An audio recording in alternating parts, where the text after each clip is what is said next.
ইউনেস্কোর আইপিএল বিশেষজ্ঞ হিসাবে নিযুক্ত হয়ে পূর্ব বর্ধমানের নাম উজ্জ্বল করল খণ্ডঘোষের ছেলে গবেষক ডক্টর তরুণ পাল। বিশেষ সাধারণ পদ্ধতিতে মৃত জীবজন্তুকে সংরক্ষণ করে গোটা দেশ জুড়ে বহু আগেই সাড়া ফেলেছে পূর্ব বর্ধমান জেলার খণ্ডঘোষের বোয়াইচণ্ডী গ্রামের সন্তান ডক্টর তরুণ পাল। স্বীকৃতিস্বরূপ দেশ বিদেশ থেকে তার ঝুলিতে এসেছে বহু পুরস্কার। পাশাপাশি শিক্ষা সংক্রান্ত একটি বিষয়ে প্রধানমন্ত্রী নরেন্দ্র মোদী সার্টিফিকেট দিয়ে তাকে সম্মানিত করেছেন। খণ্ডঘোষের তরুণ এখন বেঙ্গালুরুতে চাকরির পাশাপাশি একটি ট্রেনিংও করছেন, আর এরই মধ্যে তিনি এগিয়ে গেলেন আরও এক ধাপ। ডক্টর তরুণ পাল ইউনেস্কোর ইনক্লুসিভ পলিসি ল্যাবের বিশেষজ্ঞ হিসাবে নিযুক্ত হয়েছেন, যা তার পেশাগত জীবনে এক অসাধারণ মাইল ফলক বলে মনে করছেন বিশেষজ্ঞ মহল। বর্ধমান থেকে প্রথম এবং সর্বকনিষ্ঠ ব্যক্তি হিসাবে ইউনেস্কোর মতো একটি বৈশ্বিক সংস্থার প্রতিনিধিত্ব করছেন তিনি। তরুণবাবু দীর্ঘদিন ধরে একটি সমতা ভিত্তিক শিক্ষা ব্যবস্থা গড়ে তোলার জন্য কাজ করে যাচ্ছেন, যা সকলের জন্য সমান সুযোগ সৃষ্টি করে এবং শিক্ষার মানোন্নয়নের গুরুত্বপূর্ণ ভূমিকা রাখে।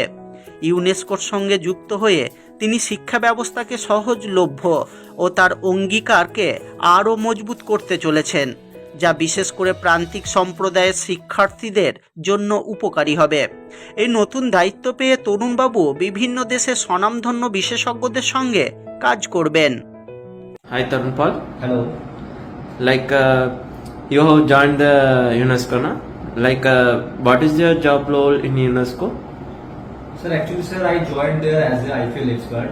IPL expert means Inclusive Public Lab.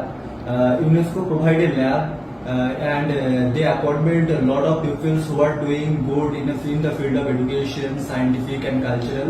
That the field who are doing excellence and have unique knowledge, have unique strategy that improve the systems. They are hiring them based on their profiles and past experience.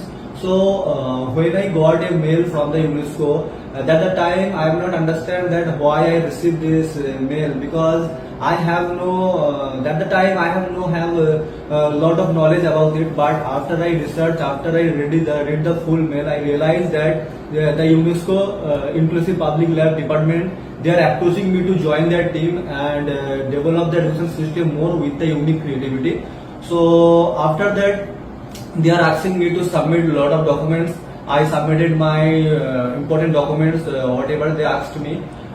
After submitting all documents, it takes probably 5 to 7 days. After that, they are sending me the final confirmation or appointment mail. So this is really a great opportunity for me that I serve is a good role, Inclusive Public Lab expert.